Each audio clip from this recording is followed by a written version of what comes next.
Orphanage house was the greatest privilege in my life. I went to play for Yugoslavia under 18 from orphanage house. Pelé was always ambassador on and off the field.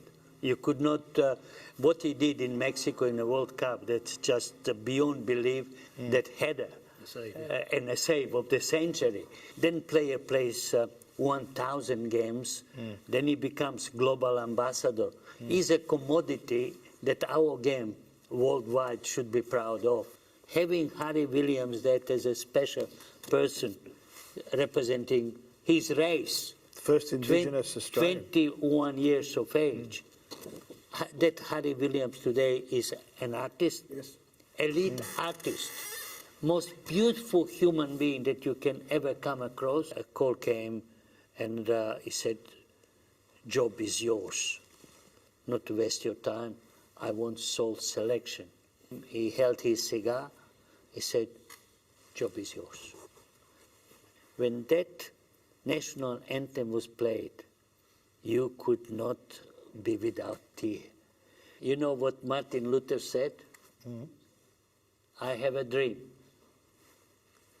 I have the same dream now that one day generations of our children, grandchildren, our nation will be proud of one museum that would unite a nation. Harry Michaels is the God's gift, and I never ever in my life met a man who is so enthusiastic, honest, and create tears in his eyes when you bring football as football. And what a character, what a personality. Meeting these wonderful people like Harry and around Harry, and his dream is much greater than mine at the present time because he's a driving force. Yeah, quick. You carried us on your shoulders to the World Cup. Oh, I'm so proud. So proud, boss. There you go, you have your answer. Yeah, look, Rale, whether this happens again, we don't know. I'm blessed to be here, that's all. Your legacy will live in the memory of those of us that have travelled the journey with you, those of us that have watched the journey from afar.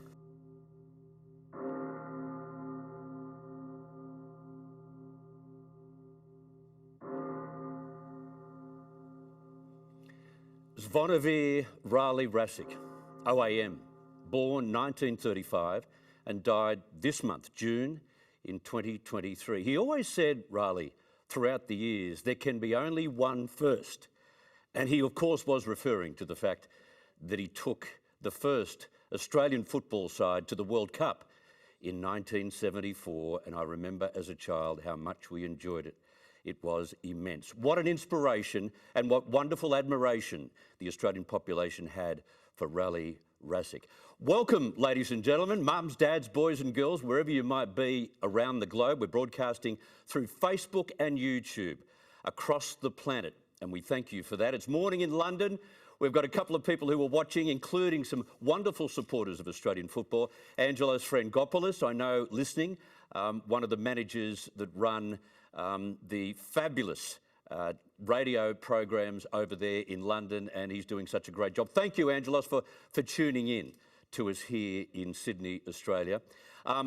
My name is Chris Smith, and I'm knocked out about being honoured to be here and host this evening. We're here for 2 hours, and I'll be joined by my co-host too, someone who produces, presents sports programs. She's a football nut.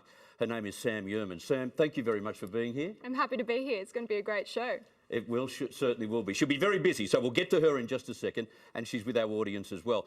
We overuse the word legend in the world. Doesn't matter what sport it is. We overuse the word legend, but we have two authentic legends on the program who I'll cross to. They're in England as I speak, and we'll soon be going to them.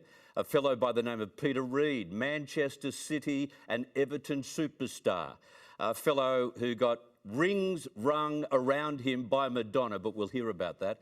And Brian Robson, probably and certainly voted in 2011 as the greatest Manchester United player of all time. He is still a Manchester United ambassador, which is great. They'll be on the program. We've got a cavalcade of wonderful women on our panel too, who we'll speak with, in particular about the fact that New Zealand and Australia get to host the Women's FIFA World Cup, which is such a wonderful event.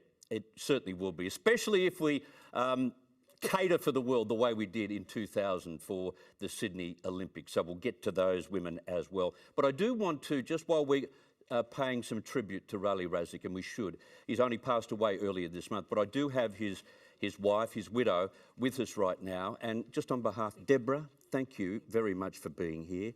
Very difficult for you, but thank you very much for sharing him with us. We so appreciated him in our lives. He was attending football matches right up until 2 weeks ago. Thank you very much for coming. There you go. Thank you very much.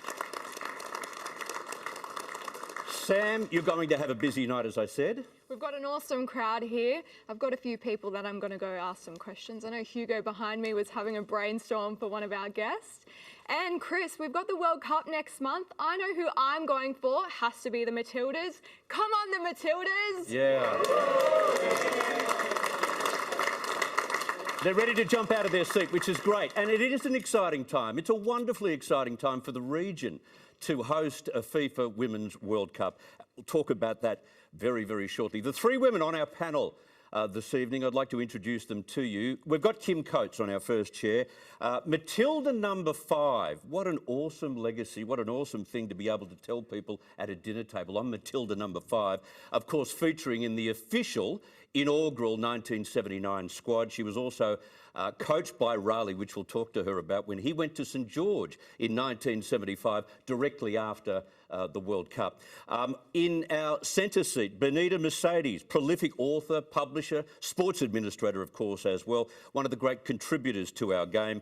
And of course, you know, her claim to fame for someone who's been a journalist for 40 years is the fact that you brought down FIFA at a time when we needed a good clean out. Thank you very much, Benita, for coming. Mara Watts as well, another former Matilda, a junior coaching powerhouse is Mara. She's a female commentator, and I reckon you've got the best job in the world, the touring director of the Women's World Cup. Get out of here. We might have to swap jobs a little bit later. Oh, yeah. Ladies and gentlemen, Kim, Benita and Mara.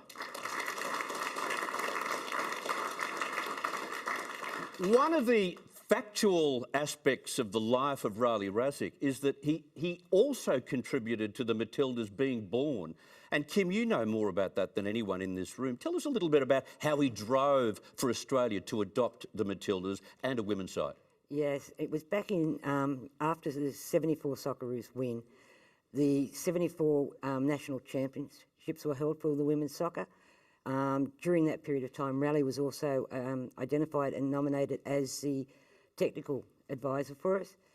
He was so supportive of the women's soccer back then. He managed a number of clinics for us. He ran camps. He coached us, and he was such a wonderful person. And you individually were coached by Rale, yeah. right?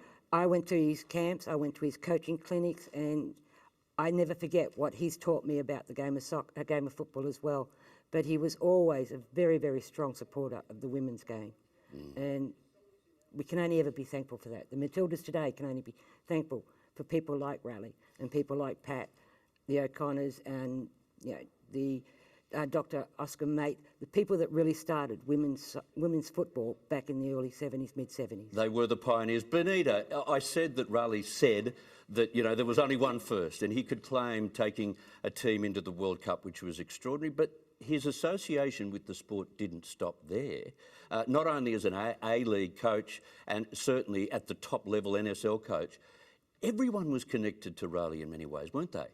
Not only did it not stop in 1974, but it didn't start there either. I mean, he came to Australia in the early 60s. He was brought here by Footscray JUST at a time when Australian football was bringing people from overseas here to join the state leagues. We didn't have the NSL in that time. And in fact, part of all of that led to us being divorced from FIFA for a little while, which would have been a good way to stay, perhaps. But, you know, I knew Rale when I was a kid because my own parents were involved with Footscray JUST. And on the night that he was announced as coach of the Socceroos in 1969, I have a great photo of him, which he signed. and it has pride of place. But I think what's important about Rale is that everybody who met him, and because he was so generous with his time and everything, a lot of people met him. Everybody who met him felt loved by him and felt connected to him and felt as if he was the father of Australian football almost. I mean, there were many fathers before that and mothers, but he took us to the world stage for the first time. And as he said, there's only one first. Another thing I just want to share that he always said to people, and he once said that you can leave football, but football never leaves you. And I think that sort of sums up Rale as well, because it doesn't matter what was thrown at him by football, because he wasn't always treated well. The game has a way of doing that to people. He nonetheless was always there and always loved it and always gave of himself. And of course, he developed players. And I wanted to then switch now to the great talent that we have in this region, not just in Australia. And Mara, I should go to you. You have trained, correct me if I'm wrong, 25 Matildas over that time, Yes. as you've been a powerhouse in junior coaching. What is the commonality between those 25? What distinguishes those 25 success stories from the other thousands that you've coached? Well, look, I suppose, when we look at players and we, trying to develop players over time, when you look at a player tactically, technically, physically, they're all in the same page when we're talking about elite players that go on and play at the highest level. But probably the most common denominator that I notice is that people learn the soft skills. And that's Soft skills. Soft skills. So their ability to communicate, their emotional agility, their ability to function in a social setting. And there are players that I've seen that have the tactical, technical, physical, that don't go on to that because they don't have the soft skills. Right. So that would be, for me, the most common denominator. That is a wonderful insight. Kim, I want to go back to you and wind the clock back when Rale was pushing the administration at the time to bring in women's sport. There was no money there for you, for your squad. No. How did you make the money to support yourself to travel abroad? Well, quite a few different ways. We had of course, we had things like car washes, Leamington Drives. Excuse me. Right. We also did a walkathon from the city to Cronulla. Like a junior footy club? Yeah, just the same. We also did a soccer-thon, played for, I think it was over an entire weekend, non-stop soccer. We had to do whatever we could to try and help raise some money for ourselves to get there. You had to take time off work. If you had leave, you could do it. If you didn't have leave, well, you couldn't go away for that thing.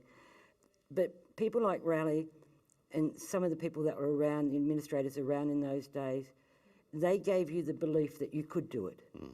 If you worked hard, apart from your soccer skills and you having your soft skills and all that, if you worked hard as a team and raised the money for the team and or worked together, you could actually get some of those dreams that you've been dreaming about. And that's really something that Rale instilled. And as I said, the others that are around those days, the O'Connors, the Dr. Mates, the people that were starting to lead women's soccer in those days were the ones that gave you the belief that you could play. And your teammates gave you the belief that you could do it. Okay, it all wasn't warm and fuzzy. It sounds very warm and fuzzy. A little bit later in the program, we're going to talk about how unwarm, unfuzzy it was and how difficult it was for so many, as has been articulated in books published, of course, by Benita. So we'll do that very shortly. But right now, I want to get to Naples. We know what happened in the Serie A competition in Italy. We had Napoli raise the beautiful trophy, and I think it was the first time for 33 years. I think they're still partying, although it happened 3 weeks ago, which is great. I thought we would go there tonight and talk to someone who's not only eating up the excitement of Napoli winning the A Serie, but also someone who played a significant role in Australian football, someone who was part of Adelaide United initially in 2004 as its first Chief Executive Officer. He's been a marketing director at Newcastle Jets as well. He was part of that red letter day with Frank Lowy that put, of course, the A-League on the map. And I'd like to cross now to Italy and welcome Angelo Picca. Angelo, are you there? Yes, I am, Chris, and thank you so much. Also, a big hello to you and Samantha, and also, obviously, I'm very humbled to be part of this program together with Bonita, Kim Coates, and Mara Watts, and also I think Rale Rasic is watching over us. A big loss to football, but a big hello to the audience, the live audience, and everybody right across Australia. I'm very humbled to be also involved where, you know, the likes of Brian Robson, I've got to use that word, legendary, and also Peter Reid. Yeah, they'll both be on the program shortly. Harry Michaels, by the way, who's our captain on this broadcast, sends his love to you. He wishes you all the best. I want to go back on Rale and your memories of Rale in those early stages, especially when Adelaide United became, you know, part of the national team. Yet obviously everybody has met Rale. I was very fortunate to meet Rale because he coached in Adelaide, and obviously he coached in Adelaide after the first qualification of the World Cup. So we had the big ticket really to win the championship. We had the best coach in Australia, and I met Rale on a number of times, and I think it was Mara that said, you know, like. You know, or I think it was Bonita that said, you know, we're touched by Rale because he made you feel like a friend immediately. You'd be having a coffee with him, and you know, he was a great talker. He'd have hundreds of stories, and obviously everybody in Adelaide has been shocked by, even though his age caught up with him, but you know, he's a legend to everybody in Australia. And obviously the 1974 World Cup. And we've got to go back to 1973 because that's when they actually qualified. They actually participated in the first World Cup in 1974, but a big loss, you know. And then, of course, I met him in Sydney. The last time I saw Rale was at Johnny Warren's funeral, and we shared a coffee, and he reminisced over all the players that he had in Adelaide City, the Adelaide City squad, and of course, you know, he was never short of a word talking about the 1974 World Cup. It was just absolutely a wonderful man and a genius. I think he was a genius because a lot of those players that played in that 1974 World Cup were part-timers. And just like Kim was saying before, you know, all of that hard work really makes me feel humble, but I believe it's the foundation of what we got today. Yeah, absolutely. The world wants to host World Cups, and we're very, very lucky. And thanks to the likes of Rale that we're hosting the Women's FIFA World Cup. Let's talk about your city. Are they still celebrating after 33 years? It's a big, long drought. Well, obviously, Napoli had a super year.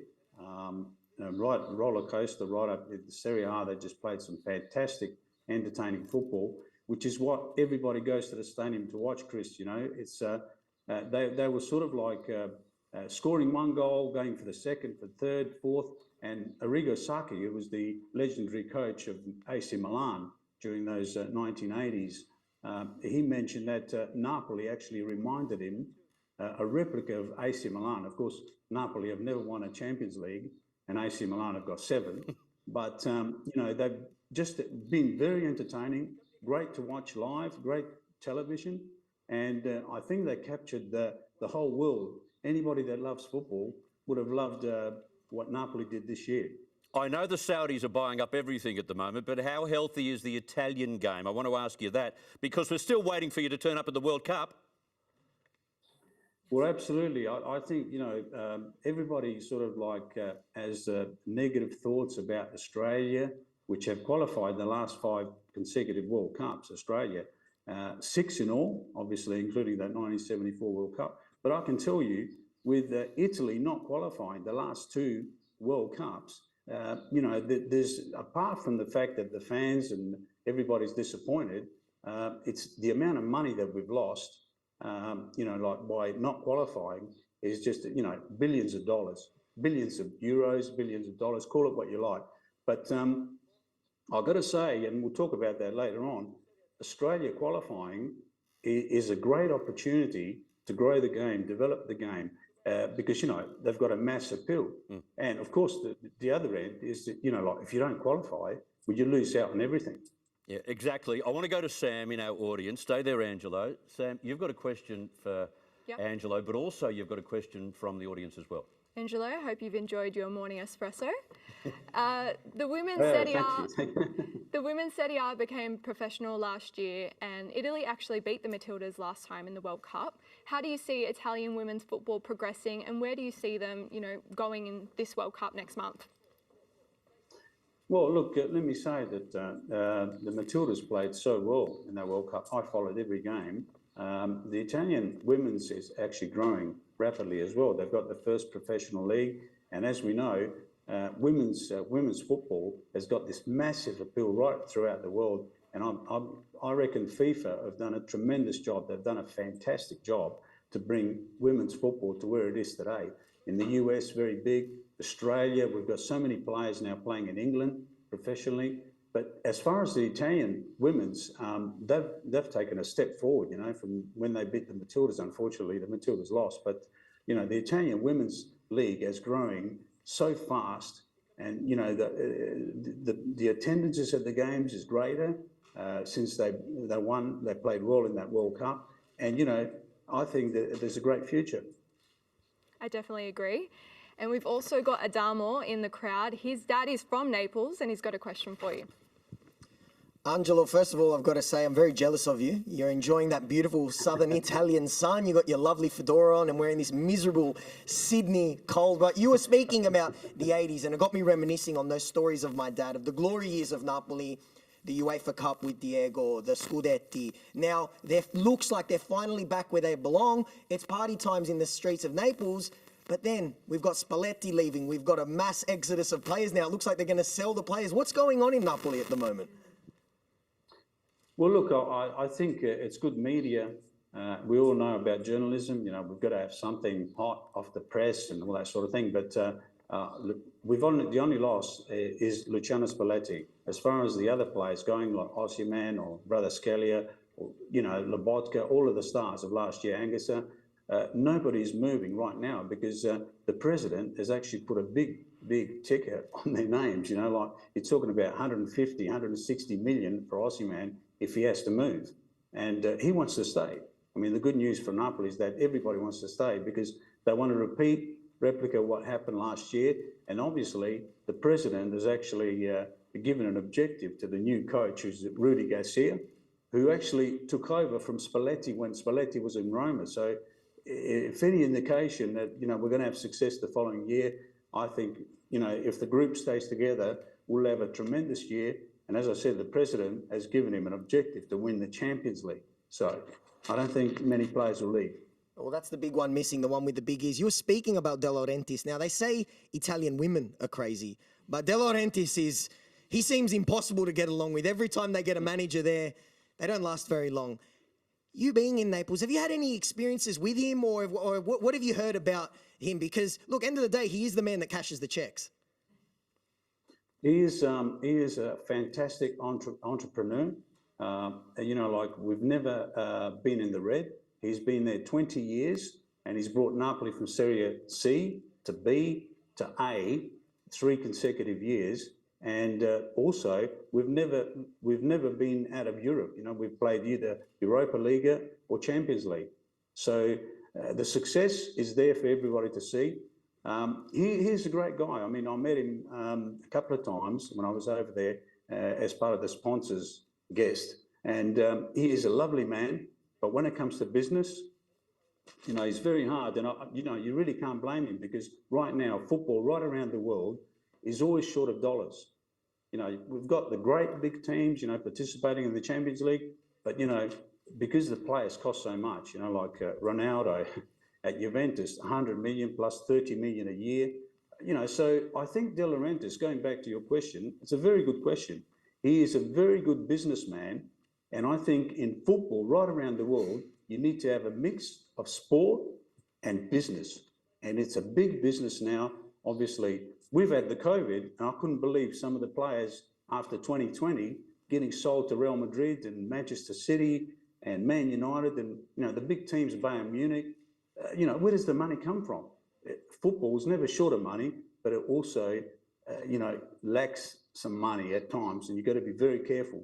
Otherwise, it's a fine line between success and going bankrupt. Great question. Thank you so much for that. That's great from our audience. Angela, I want to ask you finally, we've got the great time zone here for our games during the Women's World Cup. We've got nighttime matches, we've got afternoon matches, both in New Zealand and Australia. But how will your city watch and monitor and follow the Italian side, the Blues? How will they follow their side in the middle of the night?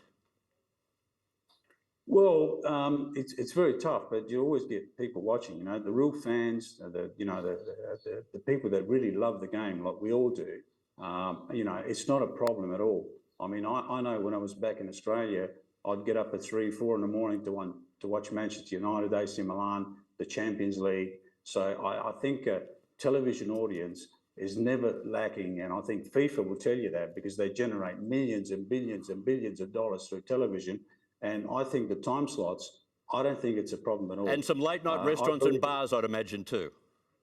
Oh, well, big business, you know, Chris. I think it all goes well with that, and everybody knows that. And they do their scientific marketing research, you know, for these types of things for television, as you would know. Obviously, you've been involved with television, but you know, you look at the Matildas. I don't think they're going to be. I think everybody. It's got a mass appeal. I think the Matildas is a great brand. Like the Socceroos, they're the biggest brand that we have in Australia. And my beef is a little bit like we don't take opportunity of the growth and development of the game, because every time the Socceroos have played, they've done the right thing. And look, let's look at the last World Cup. Nobody gave Graham Arnold the chance. You know, prior to qualification, he did the impossible. He qualified, and then they thought, yeah, maybe they'll do this and that and the other. They had an extraordinary performance. And what I want to say is that these are the types of things that we need to take advantage of to develop the game, grow the membership, grow the fan base, go and get that market, because we have a ready-made market. When the Matildas play, you know, 80,000 people turn up. I've heard 40,000. I stay in touch with coaches and players that, you know, in Australia. I mean, what do we do with that? You know, what are we going to do after the Matildas World Cup? Do we have a program? Do we have a calendar of things to do to grow the business, to grow the fan base, the membership, and to tap into this market that we already have? Because we know they turn up at the games when Matilda's playing, when the Socceroos play. What do we do with that, Chris?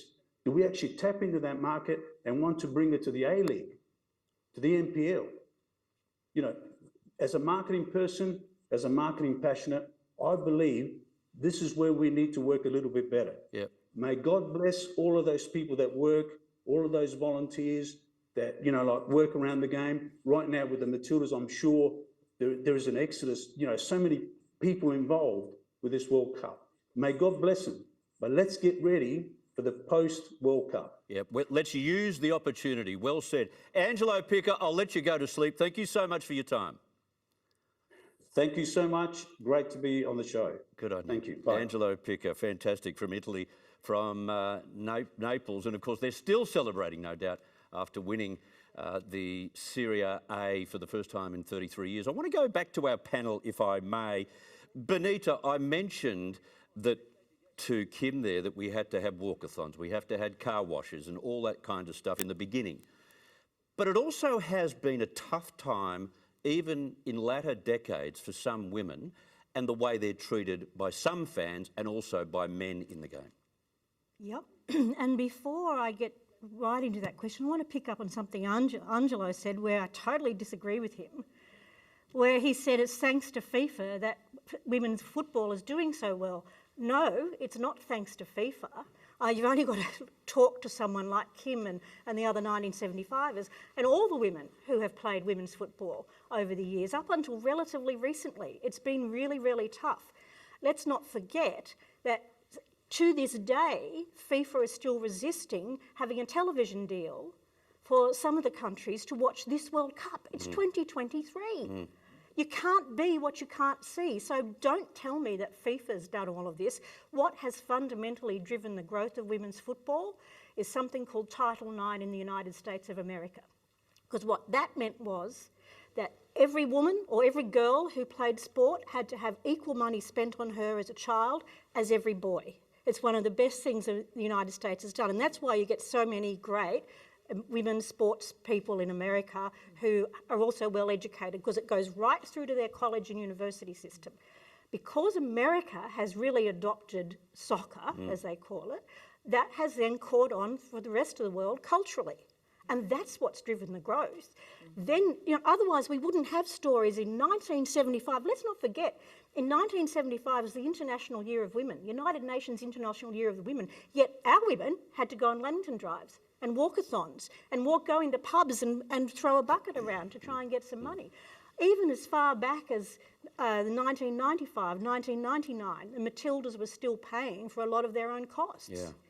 And the way they were treated, I was going to bring that up because a lot of people watching would not know what they had to endure. Well, getting to your question, I mean, I think also what women's football is benefiting from now, and it's fantastic to see so many young women able to get great careers overseas, and also the A-League women developing the way it is. But what women's football is benefiting from also is a greater world movement around women's rights and gender equality, the whole Me Too thing, which leads me to, it's not just about issues on the field, but off the field as well. I've worked in football and experienced it. There's extraordinary sexism, and not just from the men, from some of the other women. But one of the books that we're publishing next month is actually called, I don't know whether you can get a close-up of this, it's a quote. The author, Sally Friedman, is someone who's worked in Australia, New Zealand and for UEFA. And she had someone say to her once, quote, "Get your tits off for the lads, out for the lads." And her book sort of chronicles quite bravely the things, both the overt or the implicit and explicit sexism shown towards her in trying to be professional about her job. Kim, did that happen to you? Oh, yeah. Yeah. In the early days, it was quite often, show us your tits, or get back in the kitchen, what do you think you're doing on football field? Women don't play football. It was, and I don't think it was just in football either, it's women's sport in general. I think they're the things that women athletes have had to put up with for as long as I've been around. Yeah. And it's... Oh yes, always kick and giggle. You didn't do anything else but kick and giggle. You didn't know how to play football. Yeah. And it was a few times... But to see the women today, the only morons who would say something like that are not to even be listened to, are they? Oh, you don't give them any oxygen. It's unfortunate, but those morons are at the junior level and at the grassroots level. And that's where we really got to stamp it out, because that's hurting the aspirations of these young women that are going to try and come through to the Matildas. Exactly, exactly. And this is the springboard for all of that. I do have to go to England because I've got some limited time on our streaming service, if I may. Our second guest this evening from abroad has had a long and successful playing and managing career. He played the majority of his games with Bolton Wanderers, Everton, QPR and Manchester City. No less than 13 games for England. In 1990, he became a manager with Manchester City. He also spent 5 years at Sunderland, and then with the England under-21s, which he coached, coaching also in Thailand and also India. Ladies and gentlemen in our audience, would you please welcome from Bolton, England, in the early hours of the morning, Peter Reid. Peter, thank you very much for joining us on the ball. My pleasure. My pleasure. Okay, it's terrific to have you here, but I've got to start with something that might be a little embarrassing. The 1986 World Cup, you were marking up against the golden boy, Maradona, and Diogo did a few moves that sort of put you back in your place. Now, I don't want to embarrass you, Peter, but maybe you could tell the story better than I could. No one's asked me about that before, so that's unique, really.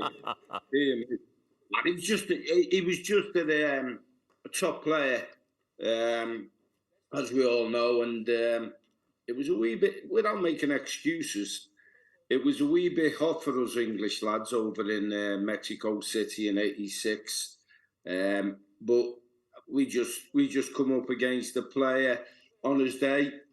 It was brilliant. And he wasn't bad with his hands either. Yeah, that's very true. But on his feet, was he as fast as what we could see? No, I was slow. But you were fourth behind Maradona in one of those years, being the greatest footballer in the world. That's a great credit to you. Fourth behind Maradona is credible. Yeah, I think Platini and Elkia, it must have been a bad year for football that year when I come fourth. I was involved in a really good Everton side after overcoming some injuries at Bolton Wanderers when I was a kid. And it's amazing. I just heard you before saying that Brian Robson is on later on. Back in the day when football, when I played, I was at Bolton Wanderers as a kid. Brian Robson was at West Brom. Ray Wilkins, the late Ray Wilkins, was at Chelsea. And Glenn Hoddle was at Tottenham. We all played in the second tier of English football because there was no freedom of contract then. So it's amazing how the game's changed in 40-odd years. Yeah, you were Player of the Year in 1985. You talk about the injuries. This game enhances injuries more than most, even though it's not supposed to be a contact sport. But tell us, how did you get through 1985 unscathed? Because you would have to have been very consistent that year to win the Player of the Year award. Well, I'd done my cruciate ligaments back in the day. Funny enough, playing for Bolton against Everton, and I was out a year out of my career. Broke my kneecap, broke my leg, had cartilages. So it was really difficult. But I had a really good physio, a lad called Jim Hedridge, who went to Manchester United and passed away. But he helped me through my career.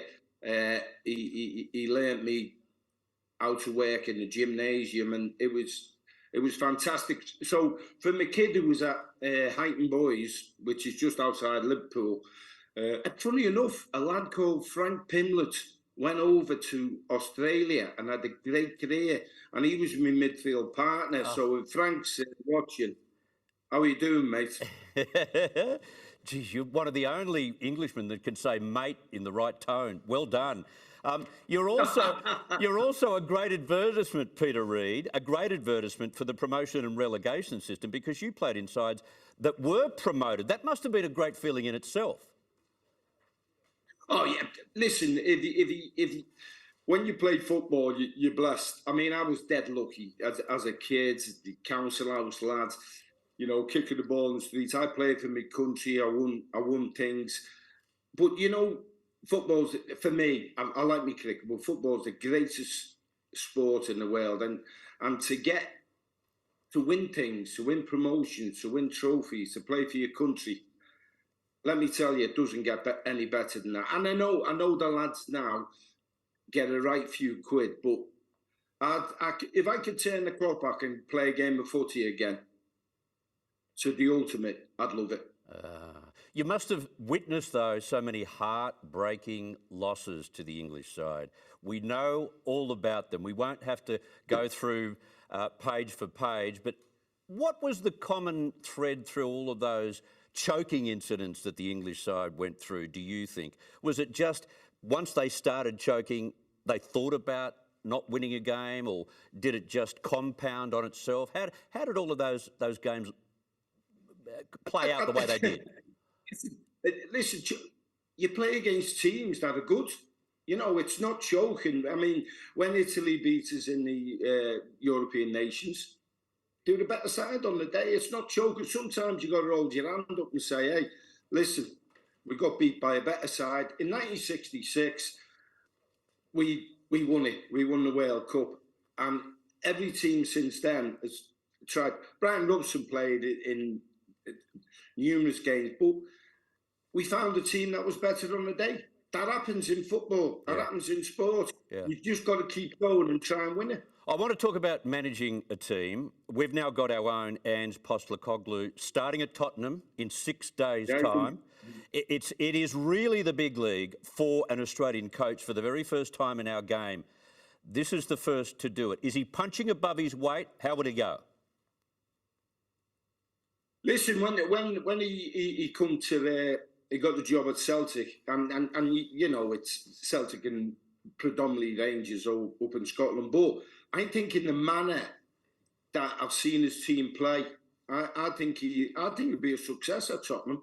I think his teams express themselves in an attacking way, but he's not daft. He knows that he's got to win football matches, and when you look at his record, he wins football matches, and I think he'll do it at Tottenham. I think he's a great addition to the English Premier League, and I think Tottenham will go from strength to strength. So I'm all for him. I like the way his team plays, but you know, Man City at the moment are a street ahead of anybody over here in England. So it's a big challenge, and I've just got to say, my team, I've got my blue shirt on. My team are having a nightmare at the moment, so it's hard for me to think about Everton are having we're hopeless at the minute. It's killing me. That's true. He's had scrutiny on himself, Ange. He had it in Australia. It's only local, of course. He had it in Japan. He's had it in Scotland. But the scrutiny that he will undergo as a coach of a Premier League side is like nothing else, as you know only too well. What's your advice to him? No, I mean, hey, listen, I know what you're saying about the English Premier League, but if you've managed in Glasgow Celtic up there, it doesn't get, let me tell you, it doesn't get any bigger than that. He will handle the Premier. I think he'll enjoy it. I think he's, when I see him, I've never met him. When I see him on interviews, I get a feeling of a man with extreme confidence of his own ability and his players. I think he'll be all right. I think he'll handle pressure. Listen, pressure's what you put on yourself. Yeah. And we know we've got to win games as football managers, or we get the sack. But you've got to enjoy that. You've got to enjoy working with young players, and I think he embraces that. Well, that's interesting. When I was looking at your background as a manager and the way you taught your players to play, I saw a lot of synchronicity with Ange Postecoglou in that, you know, it's about keeping possession, it's about encouraging attack and entertaining. You know, you coached teams to entertain. Was it about entertaining the fans, or was that the way that you thought that they would go about winning? Ooh, I was brought up to do that. The most important thing on the football pitch is the football. You've got to take care of the football. And when you lose it, you've got to get it back as soon as you can. That, to me, will never change. You know what I mean? I think it's a basic... and when I was manager of Man City and Sunderland... at 7 years, you got that wrong, it wasn't 5, it was 7 years, 7.5 years. I really enjoyed it, and I wanted my teams to entertain. I think that's part and parcel of it. But I like winning games, so if I had to defend, I'd park the bus. Yes, as most coaches, as most managers will say. I could only feel sorry for you when you took over Man City, because one, it's Man City, but two, you're a caretaker coach. Nothing was expected of you, but tell that to the Man City fans. They expected you to win. What was that like? Well, I took over from Howard Kendall, who moved back to Everton back in the day, and obviously Sir Alex Ferguson was the manager of Manchester United, so it was tough. It was tough, I've got to say, but I think my first season, we finished higher than Manchester United, so that was the first time since till Mancini won the Premiership. So I did okay, but it was certainly a very, very difficult job, and it's a different Manchester City now. But what I've got to say about Manchester City, when I go to watch them, I watched them against Arsenal, Liverpool, and I was at the Real Madrid game. It's still got the same soul. Still got the same soul. But what a squad of players Pep Guardiola's got there. Absolutely outstanding. And I'm looking forward to the next Premiership. I'm looking forward to watching the Women's World Cup down in New Zealand and Australia. That should be fantastic. I'm looking forward to watching the Ashes because we're one down and I love me cricket. So I hope we can get back. I'm sure we can against you. But it's certainly nice speaking to all of Australia, Sydney, and my condolences to Radic, the coach of Australia in 1974. I think it was the Germany World Cup. Rale Rasic. That was brilliant, by the way. And Steve Darby, who's a good mate of mine, tells me all about it. I went down to Melbourne and Sydney with Everton in '87 and New Zealand. So that was a great experience. I think we played against the Australian national team in Melbourne way back. You did. I want to ask you about coming back to Australia. I'll do that in a second. I want to hand over to my co-host, if I may, Peter. Sam, you've got a question? No, I'm not speaking to her. She's a Liverpudlian. Yeah. Yes, she is. Oh, she is. Cancel it. No. This is a confronting program. This is controversial. We want to do this. Peter, I hope you've managed to wake up since we last spoke. I know it's pretty early. As you've mentioned, I had too many last night. As you mentioned, I am a Liverpool supporter. Sorry about that. Wasn't sorry to see Everton almost get relegated last season. But touching on that, you were a part of great Everton teams who won titles and trophies. How can they get back to that success? I'll let you into a secret, Sam. I used to stand on the Kop when I was a young lad and I supported the other lot across the park. Really? But it's going to take us a few years. I mean, I don't like fighting relegation. We've done it too many times recently. Sean Dyche, I'm a great believer in, but he needs time. He needs time to mould the team together, to work in the transfer market, and hopefully we can bring some kids through. But it's not a quick fix for Evertonians. I'm sorry, it's going to take time. But you've always got to have hope. What made you change sides, just quietly? Why'd you go to Everton? I played once you put that blue shirt on and play for Everton, it gets into your blood. Mm-hmm. And no going back. Right. Exactly. Peter, could I ask you some questions about the women's game? You're going to lose the Ashes, we know that, but maybe the women's game, maybe the women could make up for your terrible English cricket side and do very well at the Women's World Cup, do you think?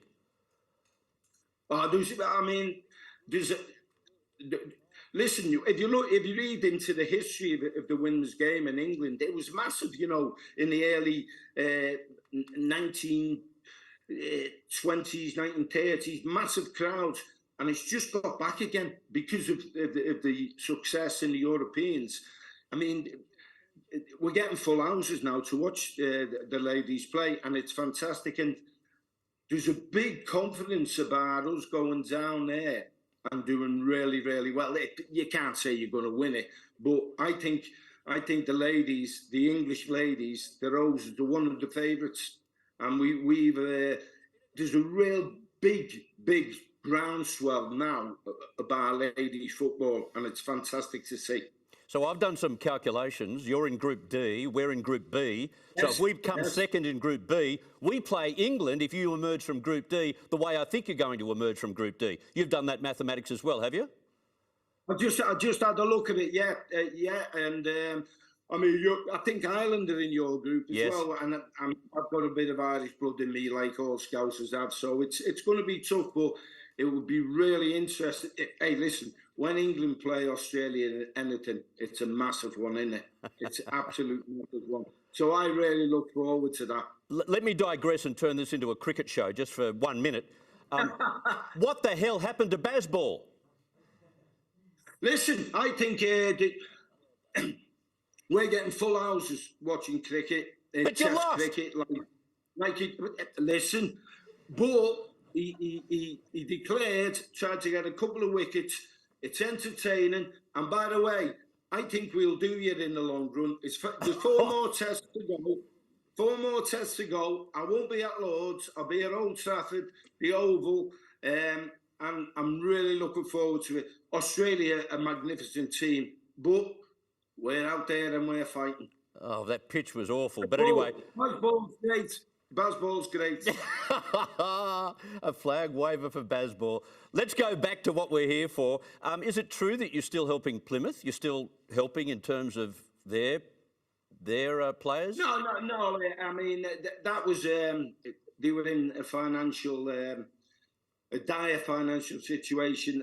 I did help them out. They've got promotion this year. I still look at all my old clubs, and the lad Stephen Schumacher, who's the coach there, the manager, he was brought up at Everton. He's done an absolutely magnificent job there, and it's a part of England, just on the border there, Devon, Cornwall, that has got a massive fan base, and it's a great football club. I'm delighted they're doing well. Now, tell me, a little birdie told me that you might be making your way to Australia for a speaking tour. Maybe I'm speaking out of school, so you can say no way. But the information I've got is that you are going to the western part of our country on a speaking tour. Is that right? Well, no, my cousin Mark, he lives over in Perth, and I've got a few friends who are living down there. Obviously, the great Mick Lyons, who's in England at the moment, is making his way back down to Perth soon. I've caught up with him a couple of times, but hopefully we'll get something sorted out, and I'll go over to the Western Australia, to Perth, and maybe jump on a flight over to Sydney and enjoy Sydney again. Yeah, exactly. I can't thank you enough for all of this. Will you be staying up late at night to watch the games in the Women's World Cup? Yes, because to be fair, I got up early this morning for this show after a few drinks last night, but I will definitely be partaking in watching the Women's World Cup. Come on, England. Yay, come on, England. We've been discussing here about how you take this opportunity of hosting a World Cup and make it work for you as a country, because so many that come out of an Olympic Games or a World Cup have a hangover after that. How do we go about doing that? How do we promote the game? What's the plan of attack, do you think, for our administrators after we host this World Cup? I really think you just enjoy it. You know, I think people go on talk about negatives. I always talk about positives. It's down in New Zealand, Australia. It's brilliant for that part of the world. I think it'll be an outstanding World Cup. We've got a chance, which we'll all be watching in England, and we'll embrace it. We'll embrace it. And I think the world will as well. I think women's football now has got its way back to where it always should have been, high on the agenda. Very well said. It's a fabulous thing to have you on this program on the Ball Live. We cannot thank you enough. And all the very best, except in the Ashes, all the very best for your women's side in the World Cup. Fabulous. Thank you, Peter Reid. Hey, listen, I'll be back on when we do it in the Ashes and when we win the Women's World Cup. Thank you for inviting me. It's been a pleasure. I'll buy you a pint. Thank you very much. Thank you very much, Peter. Good on you. Thank you. Please, yes. Take care, everyone. Isn't it amazing that even when you talk to people on the other side of the globe, that there are connections to your own venue, to your own team, to your own football? And this is exactly what we're finding throughout the program. There's a theme in all of this, that it is a world game, but the world is a very small place in many ways. And even in this room, it's a very small place, because I want to go to Sam now. We believe in nepotism on this program, don't we, Sam? Yeah, you spoke to him about Ange Postecoglou, who I like to call the Aussie GOAT. Someone who knows him very well, played under him at Brisbane Roar and the Socceroos, is actually my brother, Matt Yeoman. Thank you. Yes, round of applause for Matt. Socceroo. Ange has obviously been appointed to Tottenham recently. How happy are you to hear the news, and how great is it for Australian football?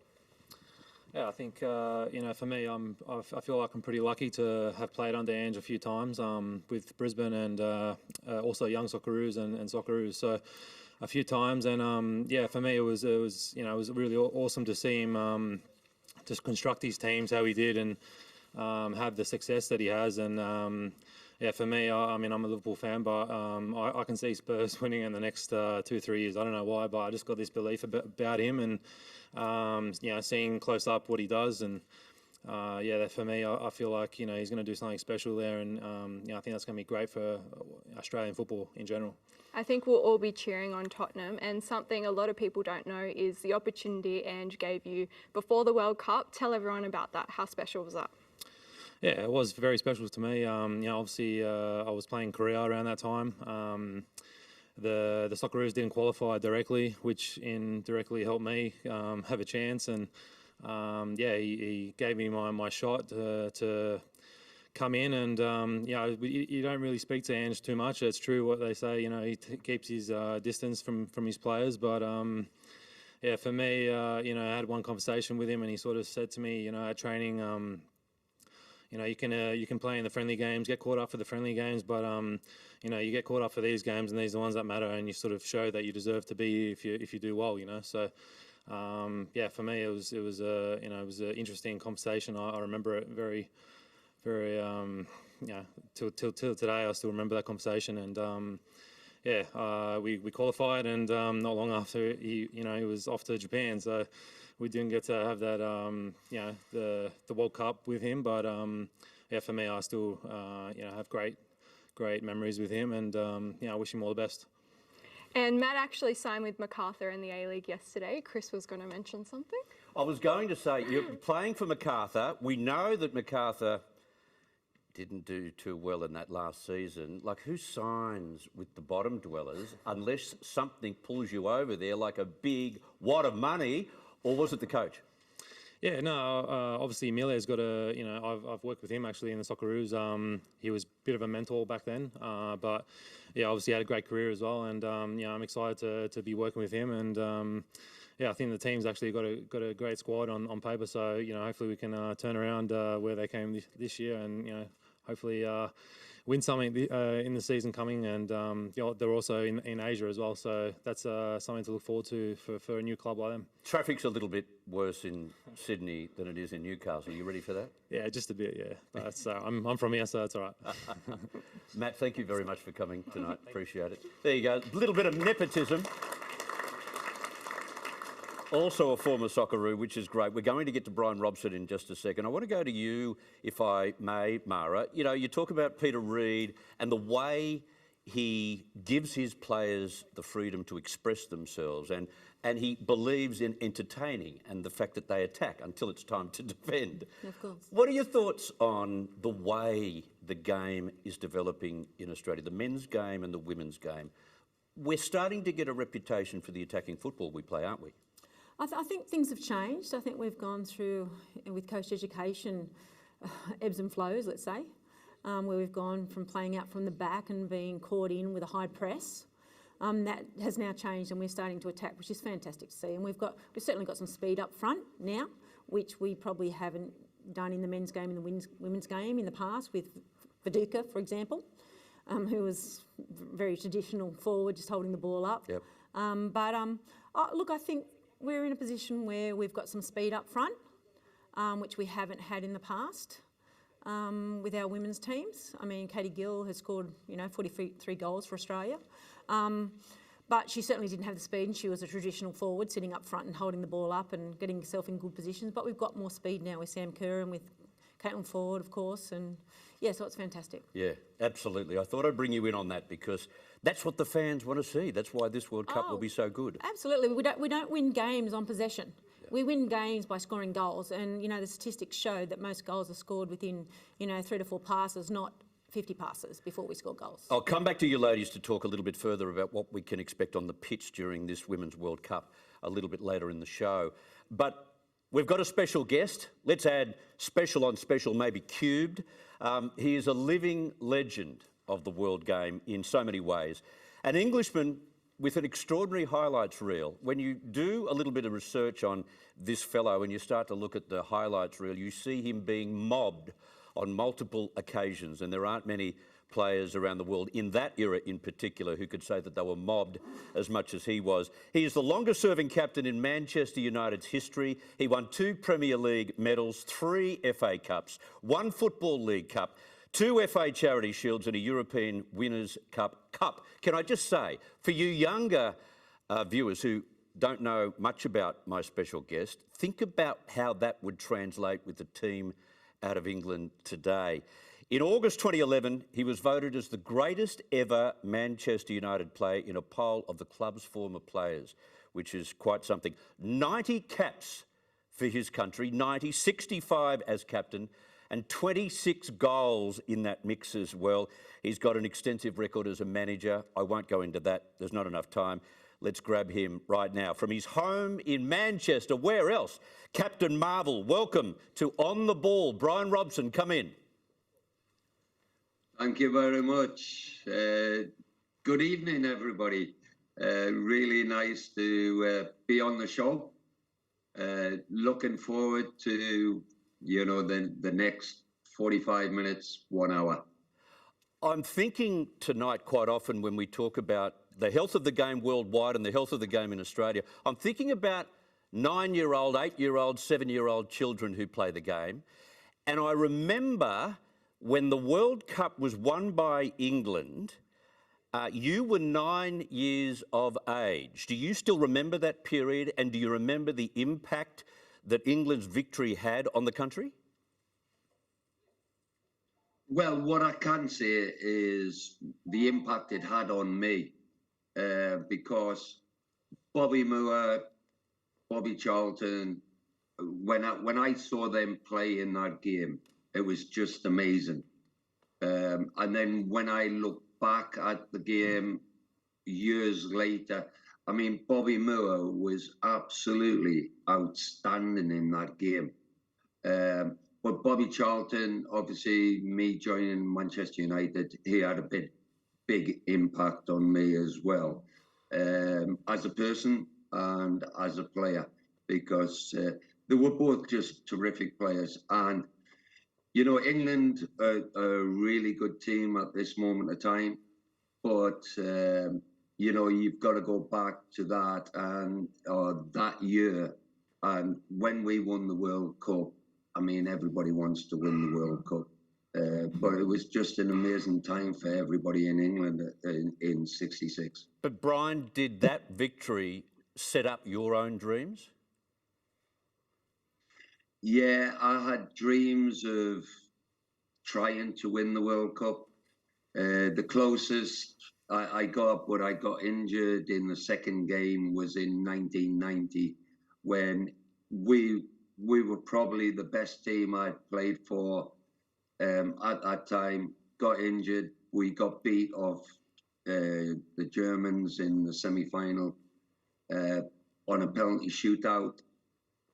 I think if we could have got past Germany in that, we could have went on to win the World Cup, because Gascoigne at that time was a fantastic player.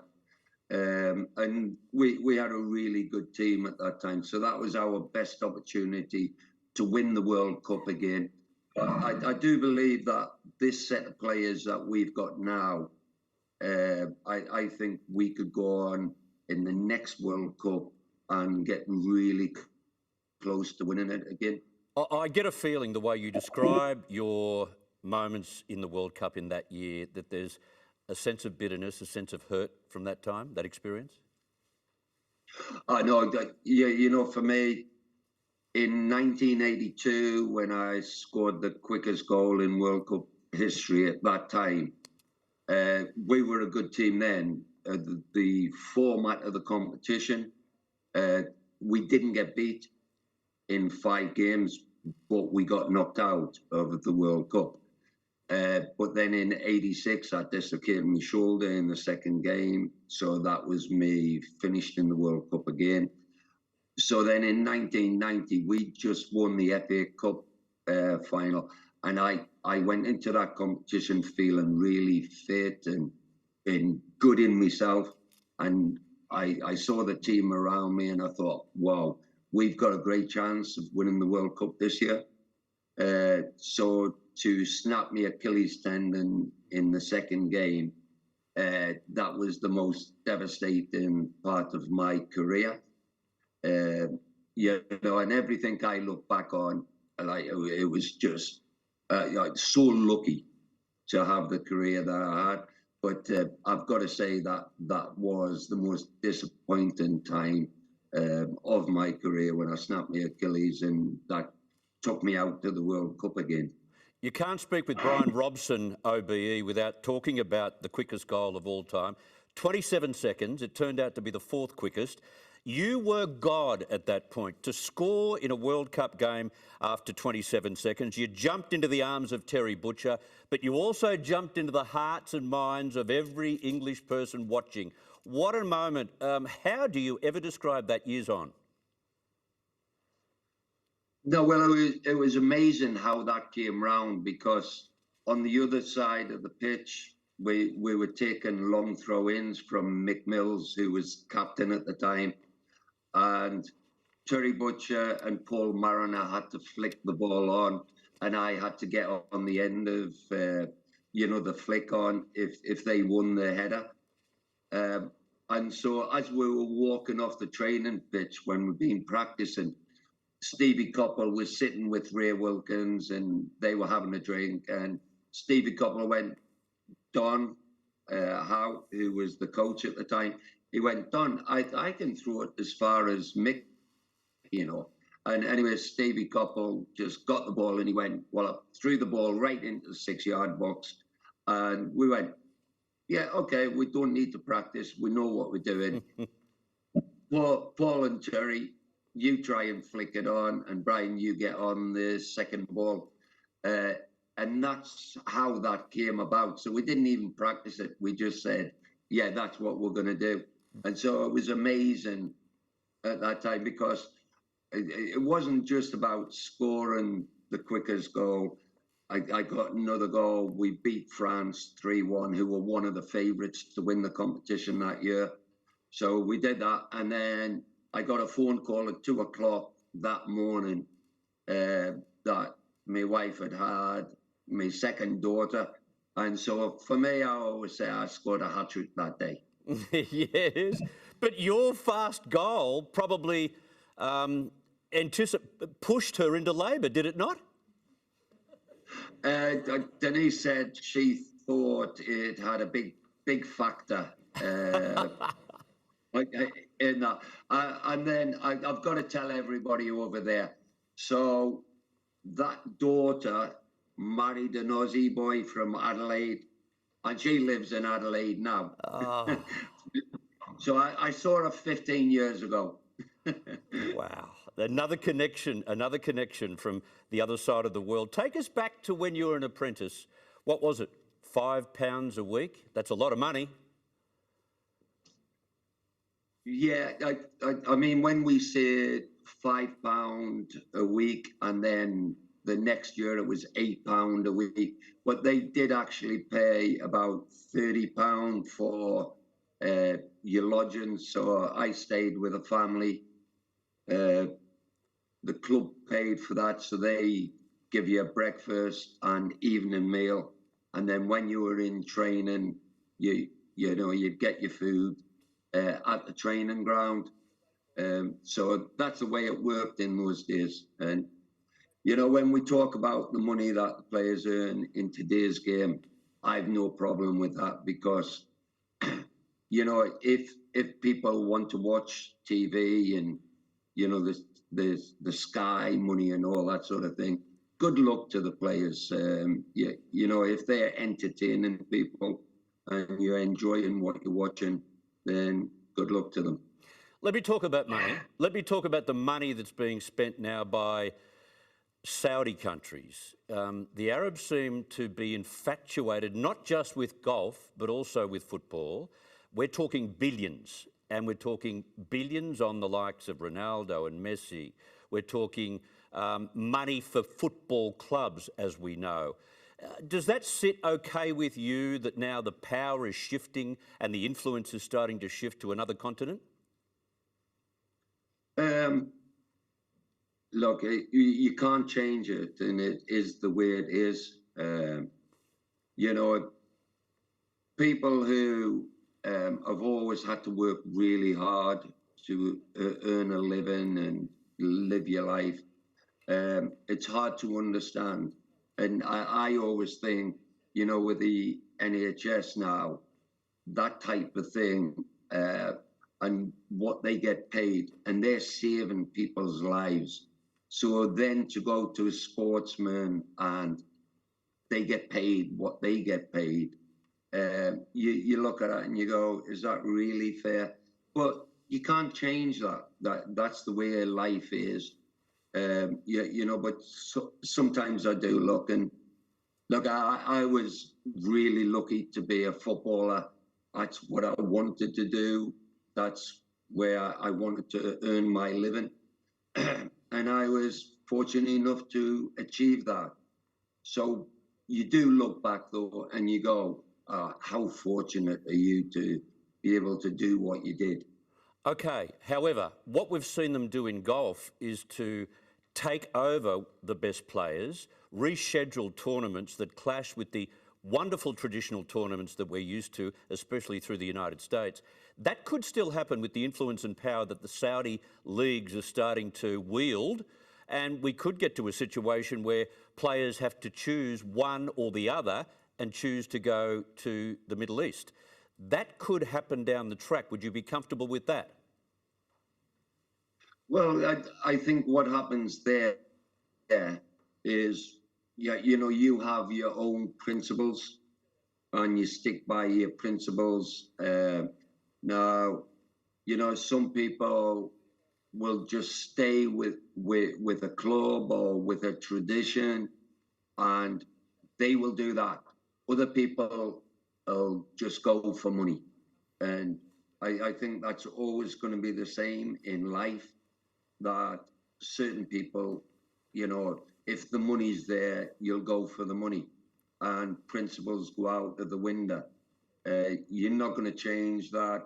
I don't knock anybody for doing that, but it's insane that I think principles have definitely got to still be within you. I wanted to talk about our own Ange Postecoglou. As you would understand, we are so proud of the fact that he shifted from the Scottish environment now to the cauldron, the scrutinised cauldron of the Premier League, managing Tottenham. Alan Brazel once said that this has got to be a wind-up in reference to Ange Postecoglou. Where do they come up with these guys from? He, of course, won with Celtic. He's eaten humble pie since. Were you on Alan's team when you were seeing the rise and rise of Ange? And what do you think of his elevation now to Tottenham? Sorry, Alan who? Perfect answer. No, look, yeah, you know, for me, Ange, is what a career he's had.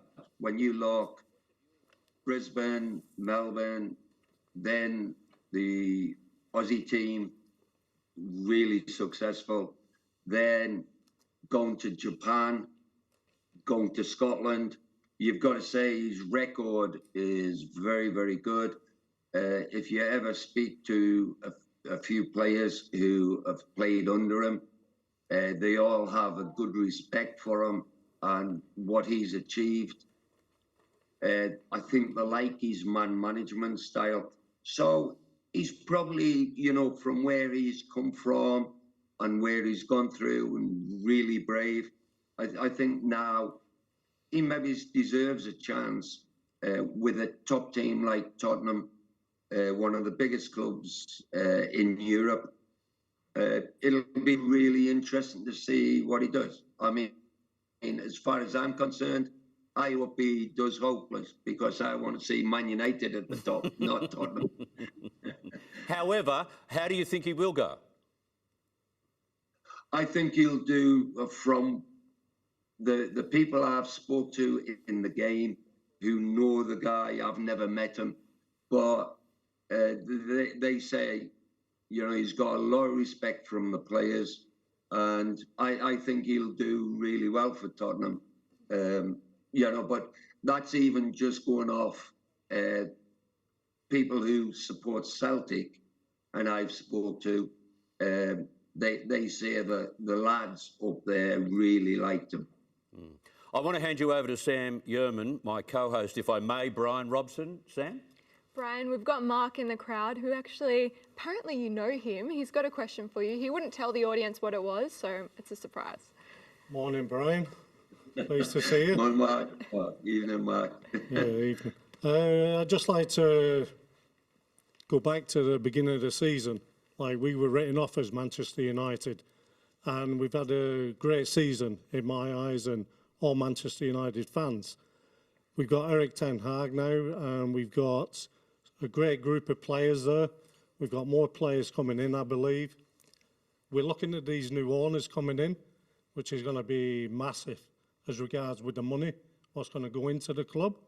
How do you see, as an ambassador and an ex-player, how do you see Manchester United going forward with all this influence? You've got the likes of Man City, you've got the likes of Newcastle, and now Manchester United. So 3 of the biggest guns in the Premier League. How do you see the future going with the money in the game, and especially for Manchester United? Well, Mark, I know that I know you really well, and I'm just letting everybody know that I do know him really well. Oh, he's a plant. Is he plant? Is he one of your plants, Brian? I can't see you in Manchester, so I had to come here to see you. No, but look, you know, the thing is what you want to achieve and where you want to be. And everybody looks at Manchester City, and especially after the season that they had last year, everybody's gone, well, they've set the standards, the owners have set the standards, and so unfortunately, you know, is it going to be the money people who dictate this of how far and how good you can be? But I've got to say that I think Ten Hag did a great job last year. You know, to win our first trophy for 6 years, to get us into the Champions League again from where we were the year before. If we do get an owner who is like the Manchester City owners, the Newcastle United owners, you see what they've done and achieved. Yeah, a lot of people in the world will go, oh, well, you're just buying success. But it's not as easy as that. If you've got a lot of money, you have to invest that really well to still go on and achieve things in the game. And so no matter who takes over the club, or if the Glazers don't sell the club, we've still got to work on trying to be better next year to compete against Manchester City. Which we will do, no problem. We'll be back to our winning ways, I'm sure. I think we will, but what we have to do, we have to sort the ownership out so then we can move forward and try and improve on last year. So then, you know, the season's going to come round very quickly, and we need to bring players on board to improve us once again to where Ten Hag has brought us from. But Brian, I would have thought if anyone's going to know who's about to own Manchester United, it's the greatest Manchester United player of all time. Who's about to buy them? I don't know, and that's why you're a presenter, because you ask a question like that. Look, even as an ambassador, I don't know. Look, I just hope the club make the right decision to take our football club forward, because Manchester United can't be sort of like not in the Champions League, cannot be not winning trophies year in, year out. We need to be really successful. And to have that, you need a stable background of where you can move forward. I would say another 2 seasons and we're going to be right back up there. Yeah. It's going to take a couple, but we're there already. Thank you very much for the question. That's what we need. We need positive thinking.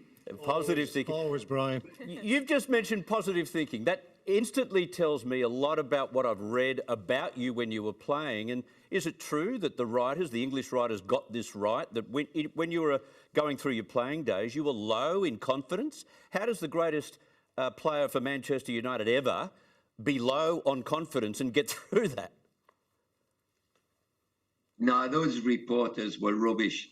They're just writing the wrong material. I was never low on confidence. But what I have said, though, is that when people say they never get nervous, look, before every game, I'd get a little bit of butterflies in my stomach.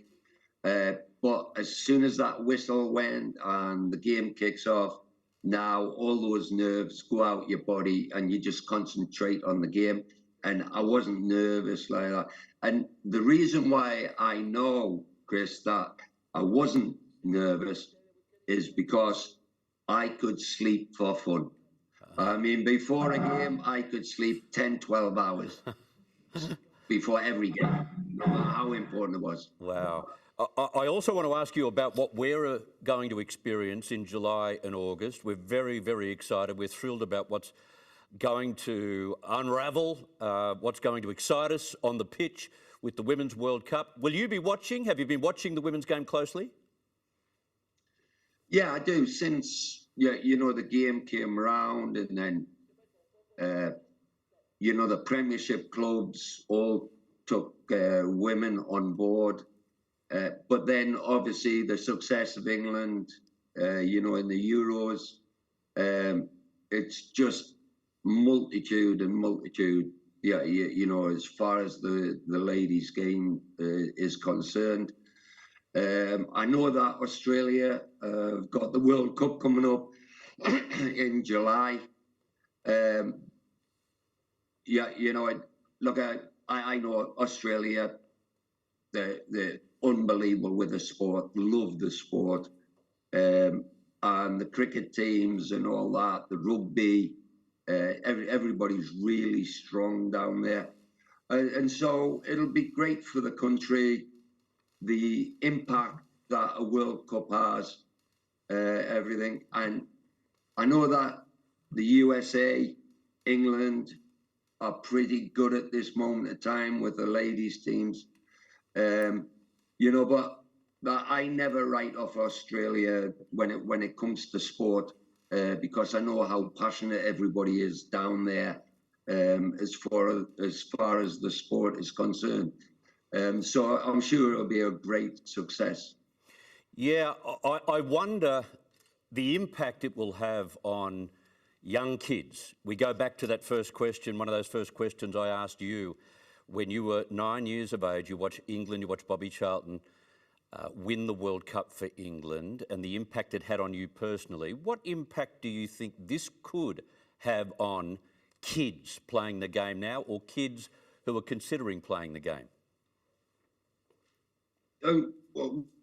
Well, I always say what you have to do is enjoy what you want to achieve. And so in whatever sport it is, work hard, listen to your coaches, listen to your parents, but you have to enjoy what you're doing. And if you enjoy what you're doing, then, you'll achieve more.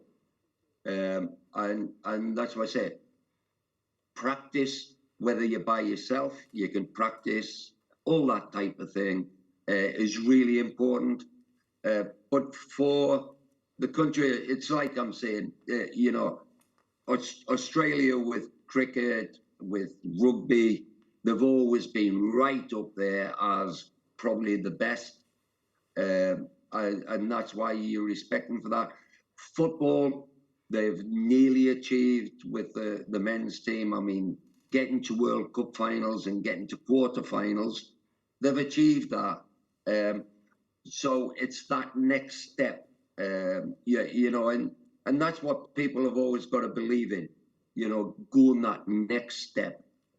What about your life personally? You're a global ambassador for Manchester United. What does that mean? And does it get you flying around the world? And will you come to Australia soon?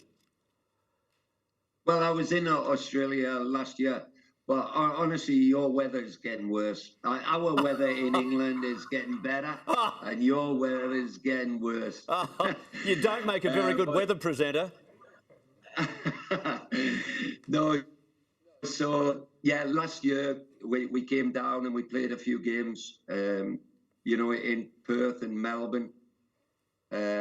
This year we're going off to America this year, but no, look at my ambassador role. I love it. That's why I went away from management, because I really enjoyed management, but there was certain roles which I didn't particularly like. I love training with the players, the camaraderie and everything that goes around being a manager. Well, it was fantastic. But then I moved on when I had grandchildren, when you want to go on holiday rather than the football world tells you when you can go on holiday, and it's only maybe 3-4 weeks in the year. So you make your own decisions in the role that I do with Manchester United now. What's more difficult, playing for Manchester United or being a manager of another team against Manchester United? I know I loved, when I was a manager, I really enjoyed it. Going back to play against Manchester United, you can't believe how much you want to win. Which Man United fans are not going to love me for saying that. But yeah, of course you do. You go back, you're doing a job and you want to be the best. And so it's a difficult one. But what I will say is that even though I was manager of another team, when Manchester United were in finals and all that sort of thing, no, you want them to win because it's in your blood. Brian Robson, the health of the game is something we talk about quite often. I spoke to you about what Saudi is doing. Where will the game be in 10 years' time from now? Will we see minnow countries be more dominant, or will the centre and focus and power still belong in Europe and in the UK, or will things change? Where do you see the game going in 10 years' time? Look, I hope we just keep improving, get better and better. And, you know, the one thing I am so pleased the Super League never come to the fore. Because for me, that is a total no. You know, like, you have to have promotion and relegation so then people can try and achieve things. I don't want to say and be connected with a club who never get relegated. Oh, hold on a minute. What about the people who are down below that and want to achieve things and get to the top? Yeah. If you don't have relegation and promotion, you can't achieve that. So where do those people go to? So I'm really pleased the Super League didn't happen, and I hope that explains exactly what you were asking me there, that we always need promotion and relegation. So then the people at the lower end can achieve something and go to the top end. But even you can't guarantee the world, who, you know, there are people around the world watching this now, you cannot guarantee the audience we have that another Super League won't be proposed. It'll be proposed, but I hope it never goes through because of exactly the reasons why I've just said. People need hope, and the need progression, and the need to achieve things. And I think within everybody in the world, you have a little bit of something of that in your body, that you want to achieve something. And so if there's no hope of achieving something and making better of yourself, then you go, oh, well, do I just give up here? No, I don't think so. I want to link you up with someone we have on our expert panel on our program tonight, if I may, Brian, because we've got someone by the name of Mara Watts, who's a former Matilda, but also has trained and coached. She's a powerhouse in coaching in this country and has trained 25 Matildas in her time. And I thought that she may have a question. I'm sorry to put you on the spot, No, that's okay. Mara, but the great Brian Robson is at your disposal. Oh, look, I find it interesting. Hi, how are you? Hi, Mara. Yeah, nice to see you. Lovely to meet you. Look, you know, you talk about opportunity, you know, and not being able to have the opportunity to step up and to be able to give an opportunity to coach. And here in Australia, you know, I've been coaching for, 30 years. And I still don't have the opportunity to coach at the top level here in Australia. And I suppose I'm feeling like what you're talking about, you know, where there's not that opportunity to step up.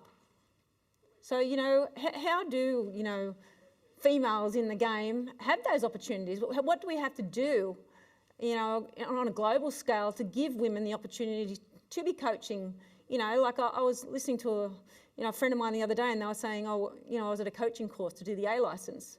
And he was saying, oh yeah, there's the first female that's going to be coaching in the Premier League in the second division over in England. And I said, well, Carolina was doing that in Italy. So how do we get women more involved in in coaching? Well, you know what, Mara, I know exactly where you're coming from, but you know, the people who own the clubs, it's their decisions at the end of the day. And I tell you what, I go back to my career and I had for me, I thought I had 7 really successful years at Middlesbrough. And I'm thinking 3 cup finals, promotion into the Premiership, and you're thinking, right, can I actually go on now, and will one of the top 6 teams ever come in for me? Never did. And so you're thinking, well, that was my next step. That's what I wanted to achieve. It never happened. And so then you fizzle out.